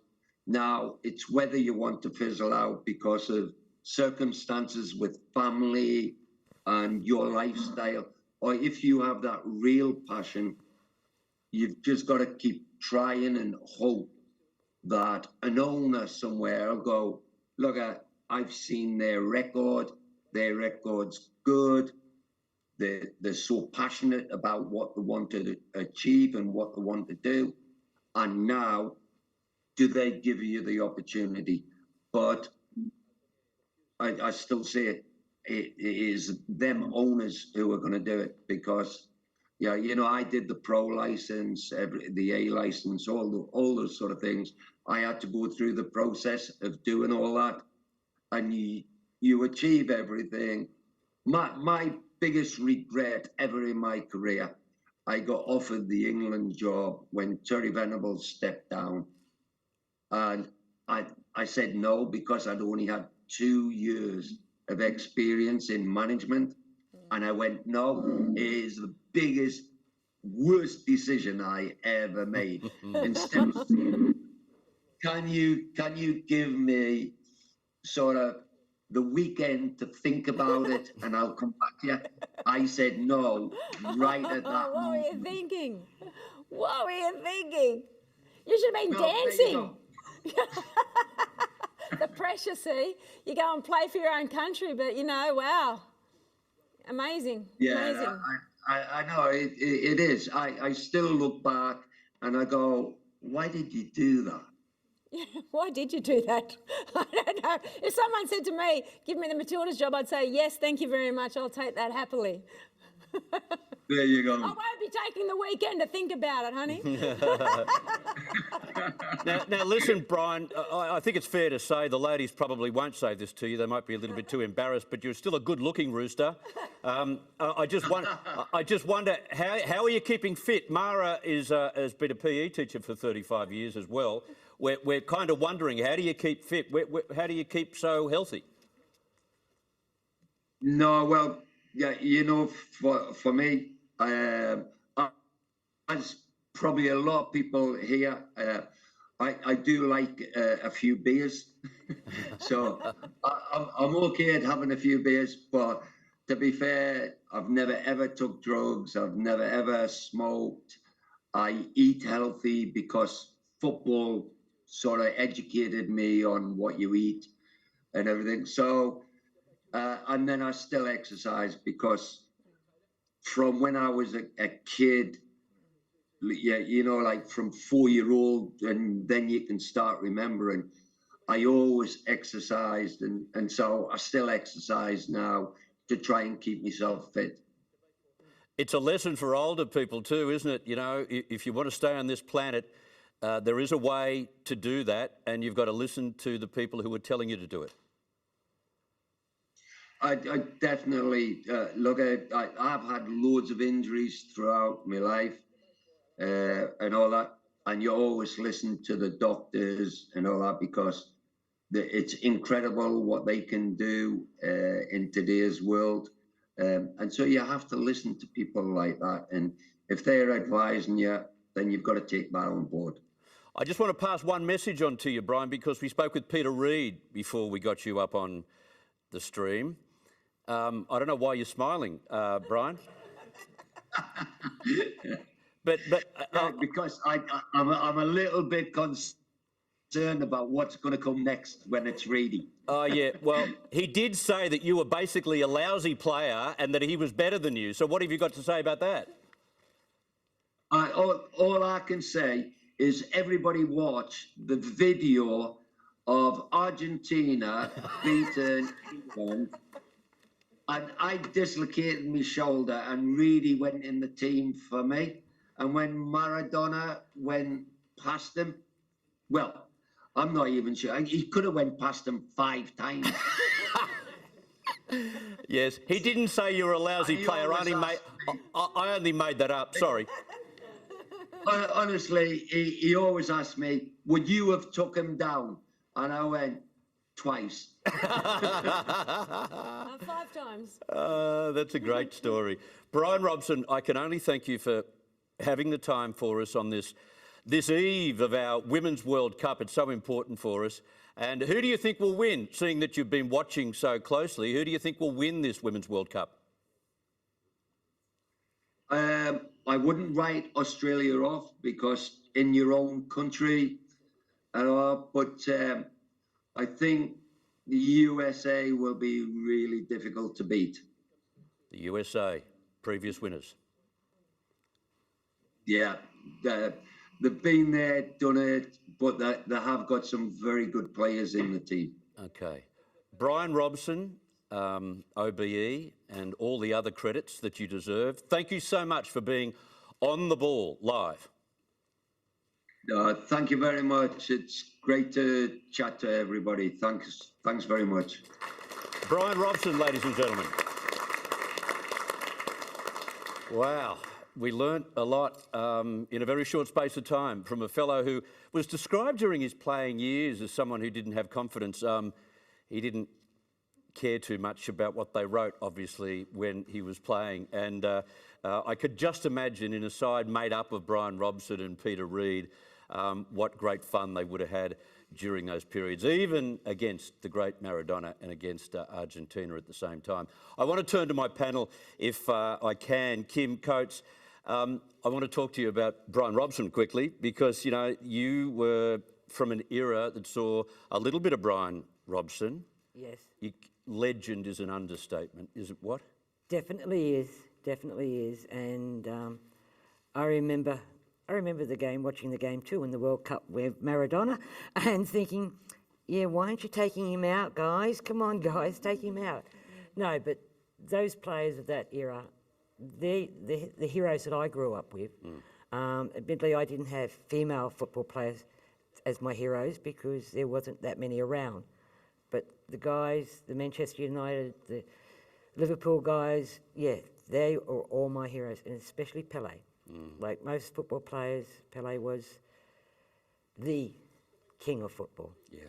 I mentioned Benita too, Brian. How do you grab this opportunity of hosting a World Cup, a Women's World Cup, and make it stick? Make the opportunity, you know, be of value to the country and to the game. That's what we've got to focus on, don't we? Oh, well, there's 2 different parts to that question. One is to the country. I think in terms of brand recognition. Australia and New Zealand co-hosting is good for both countries as nations. The eyes of the world in terms of who's interested in women's football will be focused on those two countries over the next 5 to 6 weeks. So that's, and it's a fact that whenever Australia hosts an international sporting event, be it the 1956 Olympics, the 1988 Expo, the 2000 Olympics, there's always a seminal change or shift in the recognition and the credibility and reputation of Australia. That's just a fact. In terms of the game, how long do we have left? Look, I think there are a lot of, Football Australia's certainly been pumping out the PR about their legacy and the legacy that comes out of the Women's World Cup. We won't know what that legacy is really until we're able to judge it in 1, 2, 5, 10, 15 years' time. And the proof will be, that will come through a number of different markers and a number of different measures. But in the meantime, I think Australia has a very proud and long history of hosting great global sporting events. We will do a great job. It will be done very well. Everyone will enjoy themselves. And then after the party's over, we've then got to make sure the game can still survive, be sustainable, and we actually build from it. A lot of people have bought up all the tickets for Matildas, as we know. There are still some tickets for some games, but the tickets sales have been extraordinary. It's been quite amazing. And for those sort of who can't get enough of the game right now, and I've spoken to families who, the kids are buying things related to the team that they're supporting, their second team or their first team. You've also got a series of books, which I think is worth pointing out to people that are hitting the shelves that they can get hold of too. Yeah, we do. And we also, this coincides with the Football Writers' Festival, which is being held in July. It's the 4th Football Writers' Festival. We've got a bevy of international journalists and authors coming from, France Football, Tarek Panja from the New York Times, Philippe Auclair from France Football, Professor Jean Williams, who wrote the history of women's football. So there's a whole lot of great speakers there. But we're putting out a number of books, which includes the World Cup edition of the Encyclopedia of Matildas.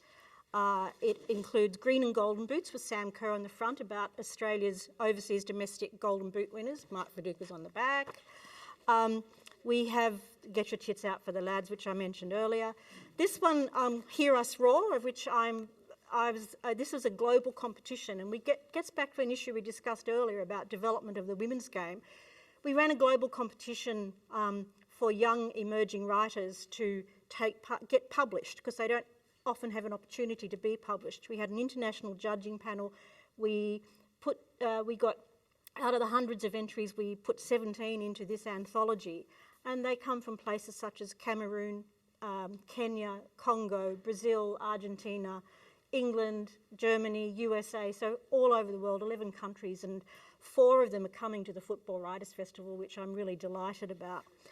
And last but not least, this book, The First Matildas, the 1975 Asian Ladies Championship, which is what the title of the tournament was that Kim and her teammates took part in 1975. It's written by Dr. Greg Downs, who's an academic, and his first book was called Dedicated Lives, and that was about pioneers of Australian women's football as well. But this one, Greg writes in a very conversational style, because it's very much an oral history where he talks to the women about what was going through in their lives at their time, how they got to the tournament, what took place at the tournament, and then just looks at the issues around the fact that that team hasn't yet been recognised as other teams have been. I'm going to get to Sam in just a second, because Sam has plucked a few very special guests out of our audience, and we'll go to Sam in just a second. But Mara, can I just talk about the pitch, what's happening in the game? We spoke to Peter Reid about, say, Australia coming second in Group B and then maybe playing England out of the Group D. We are in what's called the Group of Death. We've got Canada there, we've got, who of course are the Olympic champions, we've got Nigeria, we've got also Ireland. How do you think the Matildas reasonably can fare? Look, on any given day, against any of the best teams in the world, Australia can win. But whether they can win a World Cup is another story. But we're at home. We are at home, but, anything can happen in a game of football. We all know that. If we can look at a team on a piece of paper and go, yep, on that piece of paper, that is the best team in the world, right? But anything can happen in a game of football. So there's no certainty when we get there. Is it exciting? Yes, it is exciting.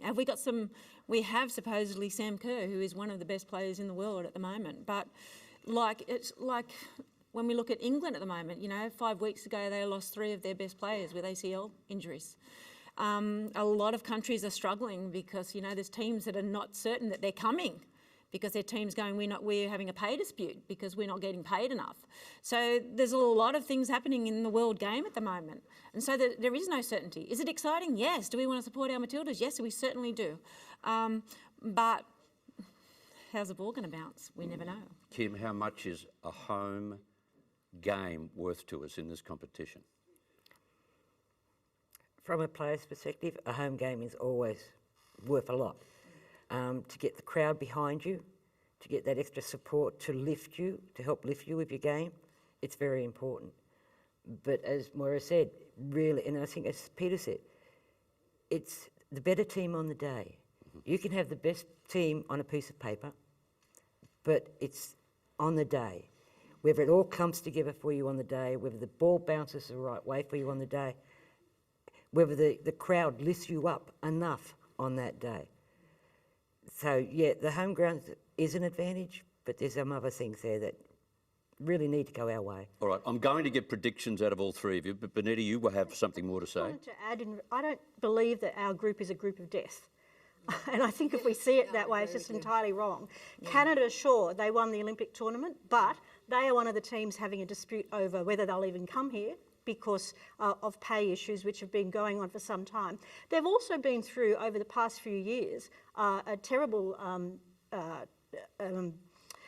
a sexual abuse scandal within Canadian soccer, and the vice president of FIFA is right in the midst of it. I don't mean he was one of the alleged abusers, I mean he knew about it and allegedly helped cover it up. Nigeria, they haven't been paid since July, and I've got this from a Nigerian journalist who's coming to the Football Writers' Festival. They haven't been paid since July. Their American coach is part-time, and he's not even been to Nigeria since July.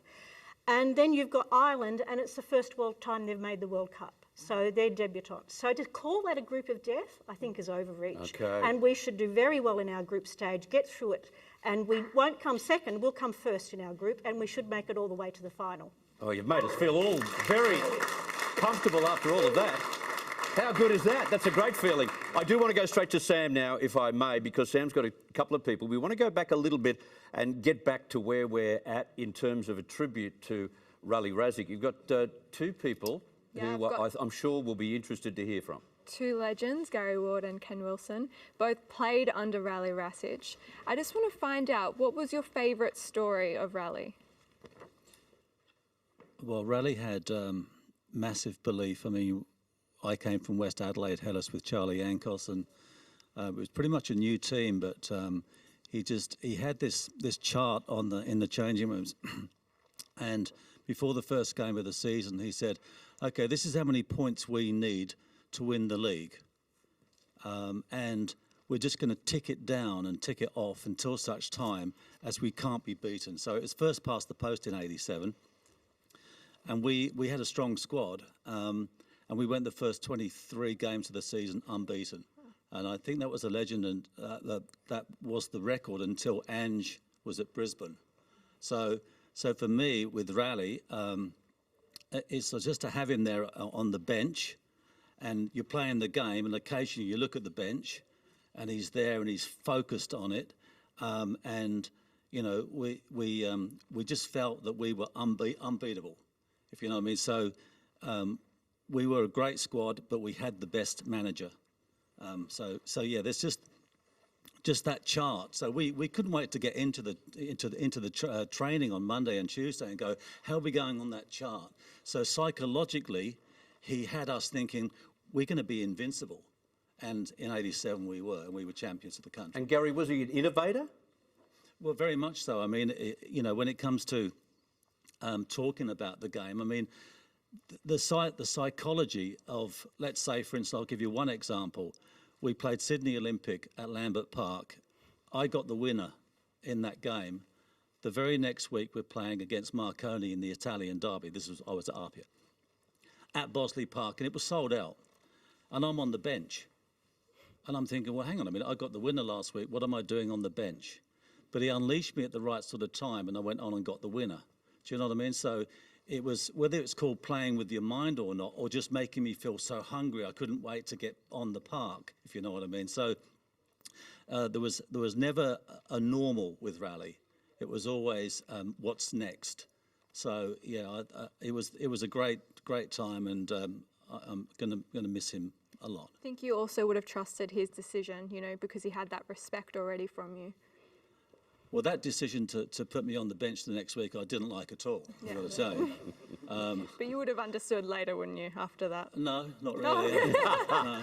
Never got No. the answer from him. It's just that when I got the winner, you know, I sort of went over to the bench and he said, well, what did you expect? I mean, you know, so, you know, talk about giving you the drive Yep. to, you know, sort of say, this is why I shouldn't be on the bench. But there was a method in that. Yep. Do you know what I mean? So what can I say? You know, absolute legend. That's a great story. And for you, what comes to mind?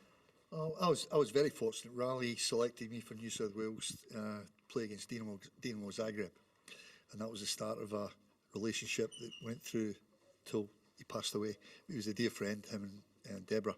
But a funny story with Raleigh was I was at Melita playing in the National League '84, and I had a bit of an injury. We were playing Blacktown, and we had to win the game. So Raul Blanco rang Raleigh and says, look, we need to get Kenny fit. So Raleigh got the Australian team doctor to come and give me a cortisone injection. Now, back then, we're talking about '84, the cortisone injections were, needles were this long. So I get the cortisone injection, I play in the game, and to this day, I cannot remember a minute of the game. And I'm in the dressing room after the game, and Raleigh's there, and Raul's there, and I'm looking at Raleigh, and I'm saying, Raleigh, how did I go?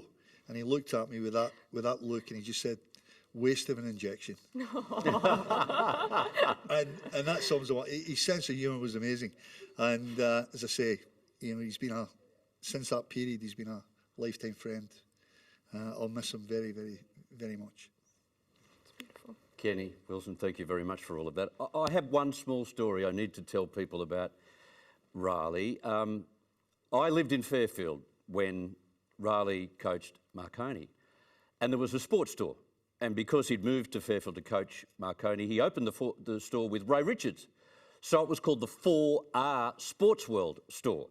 And it supplied everything: cricket gear, football gear, rugby league gear, rugby gear, tennis gear. So we all went into this shop. And I remember one day walking in and had to pick up my rugby league boots, which I was told had to be high tops. They had to be high boots because that's what the rest of the team wore. Rale Rasic came out from behind the counter and says, no.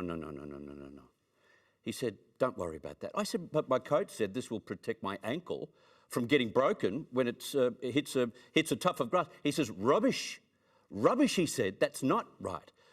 Let me introduce you to football boots. And you go and tell your rugby league players to go and wear football boots, not those silly high-top boots that you wear in rugby league. Well, I went to training with the first set of low-cut soccer boots at a rugby league game, and they all said to me, what are you doing? What are you wearing these boots for? Rale Rasic said that these are the boots you've got to wear. Every player in the team by the end of the season wore the same boots. That's the sort of impact he had on just little old people like us around the Fairfield area. We've all got a connection somewhere, which is terrific. I want to get back to the ladies, if I may, and we switch our focus onto what's coming up in a few weeks' time. All very exciting. Mara, I want to ask you about why we do what Brian and Peter say we do, which is punch above our weight so prolifically, whether it's cricket, whether it's other sports. We've got such a small population, a tiny population. You know, cities that we talk about, we've got big populations in Sydney. People know each other. They walk into each other in the middle of the city sometimes. How do we therefore become so good at sport, and in particular football right now?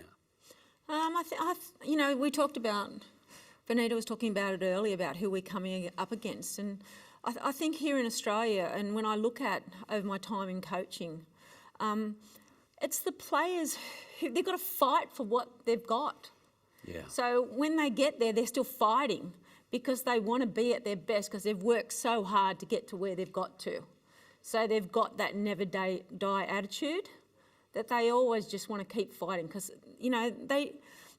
from going to turning up the field where there hasn't been a change shed, where you've got to go behind a tree to get changed because there isn't any girls' change rooms, where you've had to have gone and been in a raffle to get money, where kids have relocated, when you talk about Caitlin Ford, I watched Caitlin Ford when she came up from down the coast, and she was playing in a schoolgirls competition and Stagic, of course, scouted her and took her to Hill Sports. People make sacrifices. They change where they've lived to actually get an opportunity to play at the highest level or to get the best coaching. People relocate to get into academies or to go to a sports high school. So, yeah, I think that's why we keep performing because it's so hard to get there. And when we talk about gender equity, fighting for that opportunity, which we have had to fight for so long for. Mm. And that's why the pioneers are so important for our history in women's football here in Australia. That's well analysed. That is so well analysed. Yeah, absolutely. Round of applause. Kim Coates, I described Sam Kerr as like the Kathy Freeman of this tournament, the way Kathy was at the 2000 Olympic Games. So much pressure on her. As a player, you must have felt that same pressure. There's enormous pressure on Sam Kerr. Oh, there would be. There would be so much pressure on Sam right now because she's not only the captain of the Matildas, she's the face of the Matildas right now. So there's so much pressure being put on her. I would never have wanted that sort of pressure. I had pressure on me, yes, but most of that pressure was put on for myself because we weren't as well known and as famous as that. But you knew you had a responsibility to your country, right? You did. When you put on that green and gold, the first time you put on that green and gold, or the 50th time, or the 70th time, it doesn't matter. It's still the same. The pride that you feel inside, the honour that you feel about. And in relation to how Australia, and I will put New Zealand in this as well. Yeah. I think really it stems back, and it's going to sound strange to say this, but it stems back to the Anzacs. We are a country that has so much pride and support for each other, and it flows over onto our sporting fields. Nice. It flows over into the State of Origin matches. You watch how Queensland last week, it doesn't matter what sport we play.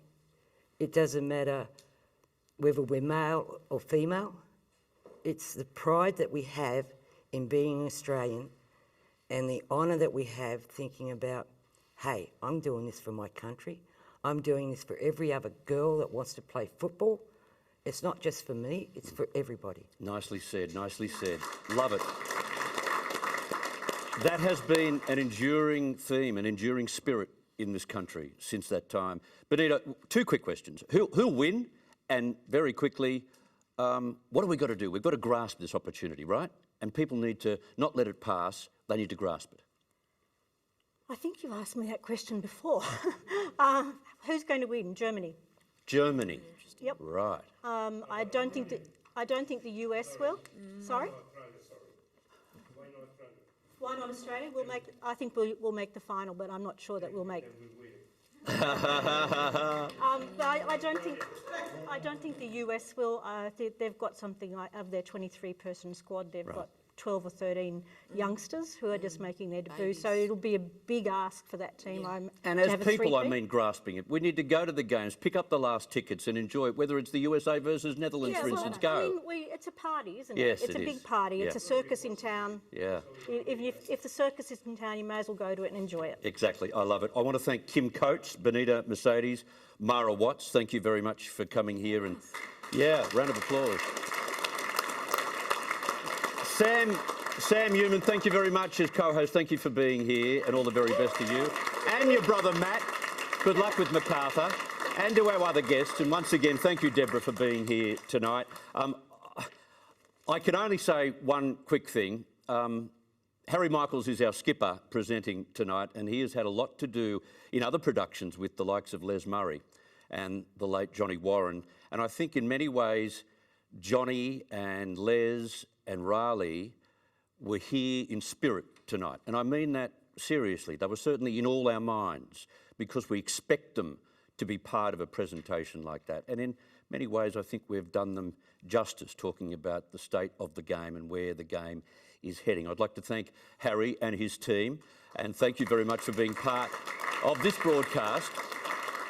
On the Ball Live, we'll be back, no doubt, where you are. Thank you for staying up, if that's what you're doing, or getting up very early around the world. And we hope that you can tune in, of course, from July 20, first at Eden Park with the Football Ferns, and then, of course, the Matildas playing that night, the 20th of July, at Stadium Australia. It will be a wonderful time to be part of a great game, the World Game. This is Chris Smith. Enjoy your day, your evening. Thank you very much.